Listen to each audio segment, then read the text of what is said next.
За мен шийдний алдаа хянах хэсэгт зөрсөн дүн гэдэг хэсэг дээр 4 алдаа байна. За энэ ямар алдаа вэ гэхээр Б багнаас шалга гэсэн байна. Тэгэхээр журнал шийт рүү ороод Б баг нь хяналтын хэсэг байдаг. За тэгэхээр энд шалга К гэсэн алдаа байна.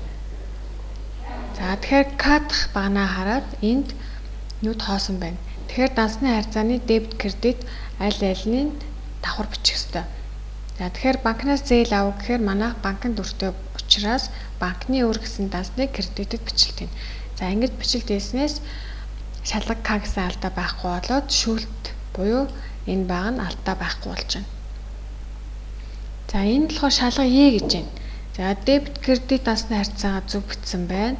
Гэтэл энд Е гэдэг нь сараа оруулах баг нь сар оруулж өгөөг байна. За тэгэхээр 2 сарын 1 гэдэг чинь сар гэдэг дээр 2 дугаар сар гэж тоог нь оруулж өгөх ёстой юм. За шалга Е гэсэн алдаа байхгүй боллоо. За шалга Ж гэж байна. За тэгсэн чинь Ж баганд энэ дебет баг нь тэгсэн чинь бэлнэр борлуулалт Т гэдэг байна.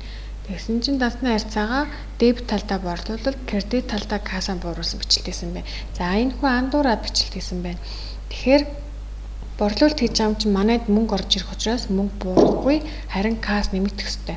За борлуулалт гэдэг маань төр данс тэгсэн хэрнээ орлогын данс учраас ямагт борлуулалт гэсэн данс кредит талд бичигддэг данс. Тэгэхээр заавал кредитэд бичих ёстой дансыг дебет талд бичсэн учраас энд алдаа гарч байна. За шалга К. Тэгэхээр К дахь багнад муу адил холбоо. Холбоо гэдэг чинь зардал. Гэтэл зардал нь орлогынхоо эсрэг тал дебет талдаа бичих ёстой. Утасны төлбөр төлөв гэж байна. Тэгэхээр холбооны зардал дебет талдаа бичих ёстой.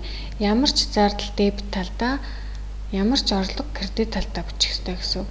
За тэгэхээр холбооны зардал дандаа дебет талдаа.